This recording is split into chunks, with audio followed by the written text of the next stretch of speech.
تو ایک حق تو بہت زیادہ ادا ہو رہا ہے، لیکن بعض لوگ اس حق سے بھی محروم ہے، وہ یہ بھی ادا نہیں کر رہے۔ اب قرآن مجید کے حقوق کیا ہیں؟ 4 حقوق ہیں قرآن کریم کے۔ اگر آپ میں سے کسی کو پتہ ہے تو بتائیں پلیز، نہیں تو میں پھر شیئر کرتا ہوں آپ کے ساتھ۔ السلام علیکم سر۔ وعلیکم السلام۔ سر میں بتاؤں؟ جی جی۔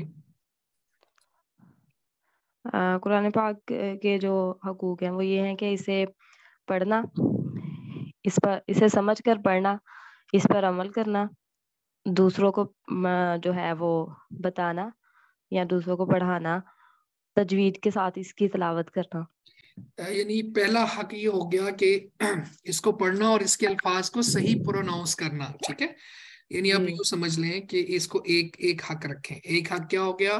کہ قرآن مجید کو پڑھنا، جس طرح ہر زبان کے پڑھنے کے آداب ہیں، قواعد ہیں، ضوابط ہیں۔ میں نے ایک دفعہ یہاں کہا تھا کہ spoken English course Punjab university کرواتی ہے، تو وہاں سے جب ہم نے وہ کیا نا، تو وہ جو میڈم تھی وہ یہ کہہ رہی تھی کہ اس انگلش زبان کا اگر آپ نے حق ادا کرنا ہے نا، اس کو پڑھنے کا، پروناؤنس کرنے کا، تو پھر وہاں سے حرف نکالیں جہاں سے نکلتا ہے، ٹھیک ہے؟ تو اسی کو تجوید کہتے ہیں عربی زبان میں۔ تو تجوید کا معنی کیا ہوا؟ کہ قرآن مجید کا جو بھی حرف ہے، جس کا جو مخرج ہے وہاں سے اس کو نکالنا، یہ تجوید ہے، ٹھیک ہے؟ تو دوسرا حق کیا ہو گیا؟ دوسرا حق یہ ہو گیا کہ قرآن مجید کو سمجھ کر پڑھنا، ٹھیک ہے؟ جو اہم ترین حق ہے، یعنی پہلا حق ادا کر دینا کافی نہیں ہوگا، سمجھ کر پڑھنا بہت ضروری ہے۔ کیونکہ اگر یہاں پہ ابھی ایک سسٹر نے، یعنی ایک طالبہ نے یہ بات کہی کہ وہ نیورو فزیوتھراپی کے حوالے سے، تو اگر وہ مضامین نہیں سمجھے گی، یا باقی بھی جتنے بھی فارمیسی والے بھی ہیں یا اور ڈپارٹمنٹس کے لوگ بھی ہیں، تو اگر وہ اس کے مضامین، یعنی اس کے میننگز کو نہیں دیکھیں گے، پتہ نہیں چلے گا، صرف انگلش ریڈ کرتے رہیں گے، تو پھر نہ ان کے لابھ آئے گا، نہ وہ ڈاکٹر بن پائیں گے۔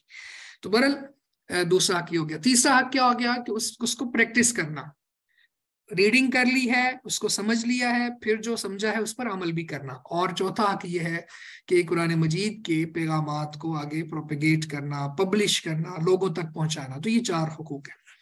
تو اللہ رب العزت نے، آپ دیکھیں کہ خود کہا یہ بہت بڑی قسم ہے اگر تم سمجھو، یعنی مخلوق سمجھتی نہیں ہے، ہمیں ادراک نہیں ہوتا کہ یہ کتاب جو اللہ کی طرف سے ہمیں مل گئی ہے، سبحان اللہ، یہ کتنا بڑا معجزہ ہے، زندہ و جاوید معجزہ ہے اللہ کا۔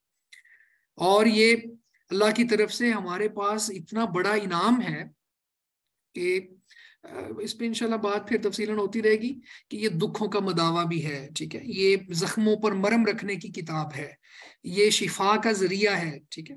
تو ہمیں ادراک نہیں ہے۔ تو فرمایا انہ لقرآن کریم، یہ جو کتاب ہے اس کو ہلکا نہ سمجھو، یہ باعزت پڑھی جانے والی کتاب ہے، یہ قرآن کریم ہے۔ فی کتاب مکنون، فی کتاب، ایک ایسی کتاب میں، مکنون، جو چھپا کر رکھی ہوئی ہے۔ یعنی یہ جو قرآن کریم ہے یہ کہاں سے آیا؟ ایک ایسی کتاب سے جس کتاب کو چھپا کے رکھا ہوا ہے، جو کسی کے اوپر ظاہر نہیں کی جاتی، اور وہ کیا ہے؟ لوح محفوظ۔ تو یعنی لوح محفوظ کے اندر یہ پورا قرآن مجید لکھا ہوا ہے۔ اللہ رب العزت نے یہ مضمون اور جگہوں پہ بھی بیان کیا ہے کہ کافر جب اعتراض کرتے تھے نا کہ قرآن مجید ایک دم سے کیوں نہیں آ گیا، تو فرمایا کہ لوح محفوظ میں تو یہ پورا قرآن مجید موجود تھا، لیکن وہاں سے ہم تھوڑا تھوڑا کر کے اتارتے ہیں، لنثبت بہ فؤادک، تاکہ ہم اس کے ساتھ آپ کے دل کو پختگی سے نواز دیں۔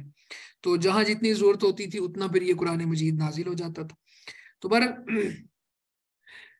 لا یمسہ، یہ اب اگلی کتاب کی بات ہے، یعنی وہ کتاب جو چھپا کر رکھی ہوئی ہے، یعنی لوح محفوظ۔ لوح محفوظ کیا ہے؟ یہ اللہ کے پاس عرش کے اوپر کتاب ہے، اس میں جو کچھ بھی ہونا ہے یا جو کچھ پیچھے ہو چکا ہے وہ سب درج ہے، اور اس میں یہ کتاب بھی موجود ہے، یعنی قرآن کریم بھی موجود ہے، اور اس کو اللہ نے چھپا کے رکھا ہوا ہے۔ تو یہ جو قرآن مجید نازل ہوتا تھا، یہ اس لوح محفوظ سے پھر جبریل امین کو اللہ تعالیٰ دیتے تھے، اور وہ آ کے پھر نازل آ کے اللہ کے رسول صلی اللہ علیہ وسلم کے دل پر اتار دیتے تھے، یا انسانی شکل میں آ کے، جس طرح بھی مختلف وحی کے جو انداز ہوتے تھے۔ لا یمسہ الا المطہرون، لا یمسہ اسے نہیں ہاتھ لگاتا، نہیں چھوتا، نہیں ٹچ کرتا، الا المطہرون مگر وہ جو بہت پاک کیے ہوئے لوگ ہیں، یعنی جو بہت پاک کیے ہوئے لوگ ہیں ان کے سوا اسے کوئی ہاتھ نہیں لگا سکتا۔ کس کو؟ لوح محفوظ کو۔ اچھا یہاں پہ ایک مسئلہ بھی سمجھ لینا چاہیے، انشاءاللہ میں تفصیلاً یہ بھیج دوں گا، پڑھ بھی لیجیے گا۔ اس آیت کو بنیاد بنا کر بعض لوگ کہتے ہیں کہ قرآن مجید کو بے وضو ہاتھ نہیں لگایا جا سکتا، یعنی قرآن مجید کو جب بھی پکڑنا ہے تو حالت وضو میں پکڑنا ہے، اگر وضو نہیں ہے تو قرآن مجید کو نہ پکڑے، ٹھیک ہے؟ لیکن یہ بات درست نہیں ہے۔ آپ خود دیکھیں یہاں پہ کہ یہ بات جو چل رہی ہے یہ قرآن کریم کے بارے میں نہیں ہے، یہ لوح محفوظ کے بارے میں ہے۔ ایک بات ہو گئی۔ دوسری بات یہ ہے جو سب سے اہم بات ہے وہ یہ ہے کہ یہ مطہرون کا معنی یہ ہے جو بہت زیادہ پاک کیے ہوئے لوگ ہیں۔ پاک کیے ہوئے لوگوں کا مطلب کیا ہے؟ اس سے فرشتے مراد ہے، یعنی وہ ہر گناہ سے پاک ہیں، ہر عیب، یعنی جو انسان جن حوائج کا شکار ہو جاتا ہے وہ حوائج ان کو ہے ہی نہیں، ٹھیک ہے؟ تو یہ وہ لوح محفوظ کی بات ہے، قرآن کریم کی بات نہیں ہے۔ تو پھر قرآن مجید کو ہاتھ لگا سکتے ہیں یا نہیں؟ اس حوالے سے جو صحیح بات ہے، یعنی جو احادیث کو ہم دیکھیں گے اور اس کا خلاصہ نکالیں گے وہ یہ ہوگا کہ قرآن مجید کو بے وضو ویسے تو صاف ستھرا ہی ہونا چاہیے، یعنی کوئی بڑی کوئی جنابت کی حالت یا جس طرح سے خواتین کے مخصوص ایام ہوتے ہیں کوئی اس طرح کی حالت نہ ہو، لیکن بے وضو ہو جانا کوئی ضرر نہیں ہے، یعنی کوئی اس کا نقصان نہیں ہے۔ تو حالت وضو میں لگائیں تو کیا ہی بات ہے، ہر وقت حالت وضو میں رہیں تو سبحان اللہ اور بھی اچھی بات ہے۔ لیکن یہ کہہ دینا کہ اگر وضو نہیں ہے تو قرآن مجید کو ہاتھ نہ لگاؤ، یہ بات ٹھیک نہیں ہے۔ اگر ہاتھ صاف ہیں اور جو بڑی حوائج ہیں اس سے انسان نکلا ہوا ہے تو پھر وہ ہاتھ قرآن مجید کو لگا سکتا ہے۔ آپ دیکھیں کہ قرآن مجید اگر یہ پتا ہو کہ کافر اس قرآن مجید کے اوپر کوئی گستاخی نہیں کرے گا یا پھر وہ اس کی توہین نہیں کرے گا تو اس کو بھی دیا جا سکتا ہے پڑھنے کے لیے، وہ پڑھے گا تو سمجھے گا تو آئے گا نا اسلام کی طرف۔ تو ہم نے اتنا وہ کر دیا کہ جی مسلمان بھی دور ہو گئے، وہ کہتے جی نہیں بے وضو، اب ہر وقت باوضو بھی نہیں ہوتے، اور یہ یعنی اتنی بڑی شرط لگا دی جائے کہ جی وضو کی حالت میں ہی پڑھنا ہے، تو پھر یہ بہت بڑی ایک مشکل اور مشقت ہے، ٹھیک ہے؟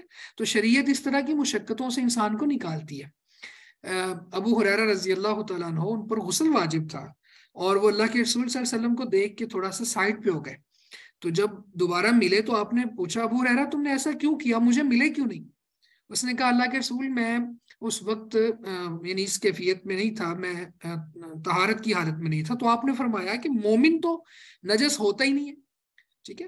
تو بے وضو ہو جانے سے یا جب مسجد میں جایا جا سکتا ہے، بے وضو شخص جا سکتا ہے، تو پھر قرآن مجید کو بھی وہ پکڑ سکتا ہے۔ خیر اس کی تفصیلات آپ دیکھ لیجئے گا انشاءاللہ۔ تنزیل من رب العالمین، تنزیل سبحان اللہ، نازل کی گئی ہے، اتاری ہوئی ہے، یعنی یہ کتاب من رب العالمین، جہانوں کے رب کی طرف سے۔ یعنی یہ جو قرآن کریم ہے اس کے بارے میں یہ بتا دیا کہ یہ کتاب مکنون میں ہے، یعنی لوح محفوظ میں ہے، اور وہ لوح محفوظ کو کوئی نہیں ہاتھ لگاتا لیکن وہ جو پاک کیے ہوئے ہیں۔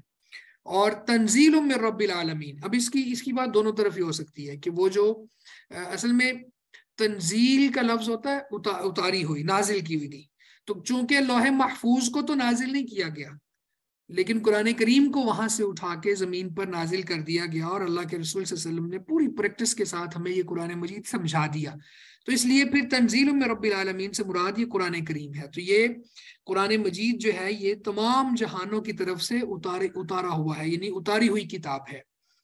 آفا بہذا الحدیث انتم مدہنون، آفا بہذا الحدیث، پھر کیا پس اس کتاب کے ساتھ، اس کلام کے ساتھ، تم مدہنون، بے توجہی کرنے والے ہو، یعنی تم اس کتاب کو اگنور کرنے والے ہو۔ الحدیث جو ہے نا اس کا لفظی معنی تو ہوتا ہے بات یا کلام، تو گویا کہ آپ دیکھیں کہ یہاں پہ الحدیث کا لفظ اللہ نے قرآن مجید پر بھی بولا، ایک اور جگہ پہ بھی آیا فَبِأَيِّ حَدِيثٍ بَعْدَهُ يُؤْمِنُونَ، وہاں بھی حدیث کا لفظ قرآن مجید کے لیے بھی استعمال ہوا ہے. تو یہاں بھی یہ الحدیث کا جو لفظ ہے یہ قرآن کریم کے لیے ہے.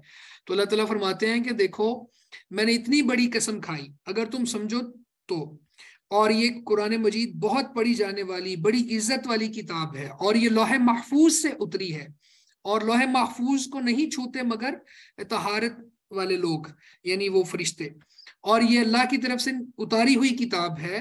کیا پاس تم اس کو اگنور کرنا چاہتے ہو؟ ٹھیک ہے، مدہنون کا معنی یہ ہے کہ تم اس کو سیکنڈ پریورٹی میں ڈالنا چاہتے ہو، اگنور کرنا چاہتے ہو، اس پر توجہ کیوں نہیں کرتے، یہ سارے معنی آ جاتے ہیں اس میں. تو الحمدللہ ہمیں تو اللہ نے توفیق دی ہے، ہم اس کو سمجھ بھی رہے ہیں، لیکن حق تو نہیں ادا ہو سکتا. ہم اللہ تعالیٰ سے توفیق مانگتے ہیں کہ اللہ ہمیں قرآن مجید کو سمجھنے کا، اس کو پڑھنے کا، اس کو آگے پھیلانے کا، جتنے بھی اس کے حقوق ہیں وہ صحیح معنوں میں ادا کرنے کی توفیق دے، اور اس قرآن کی وجہ سے اللہ تعالیٰ ہمیں جنت الفردوس میں داخل کرے. لیکن یہاں پہ آپ دیکھیں کہ اللہ رب العزت نے یہ جو انداز ہے یہ کتنا الارمنگ انداز ہے. افبہذا الحدیث انتم مدہنون، تو پھر کیا تم اس کلام سے بے توجہی کرنے والے ہو؟ ٹھیک ہے، یعنی تم اس کو اگنور کیوں کرتے ہو، یہ بات ہے. میں نے تعارف کروایا ہے تمہیں اپنی کتاب کا، لیکن تمہارا حال یہ ہے کہ تم اس کو اس طرح نہیں پڑھتے جس طرح پڑھنا چاہیے. آپ دیکھ لیں معاشرے میں، ہم اپنی اولادوں کو دیکھ لیں، ان کو اسکول بھیجنا، پھر ان کو اکیڈمی رکھوا کے دینا، پھر گھر میں کوئی ٹیوٹر بلا لینا، اور پھر ایک ایک جو دنیا کا لیسن ہے، کوئی سبق ہے، اس کے حوالے سے بہت زیادہ کانشیس ہونا، اس سے پوچھنا یہ تم نے یہ لکھا کیوں نہیں لکھا، یہاں پہ ہیڈنگ کیوں نہیں لگائی، یہ نیومیریکل کیوں نہیں حل کیا، یعنی ہم پورا یہ. لیکن قرآن مجید سبحان اللہ اس کے حوالے سے تو ہم بالکل تو یہ ہم اگنور ہی کر رہے ہیں نا. تو اللہ تعالیٰ یہاں پہ ہمیں الارم کر رہے ہیں. یہاں تک اس کو رکھتے ہیں انشاءاللہ، باقی پھر کل پڑھیں گے. کسی کا کوئی سوال ہے یا کوئی بات ایڈ کرنا چاہے تو پلیز کریں.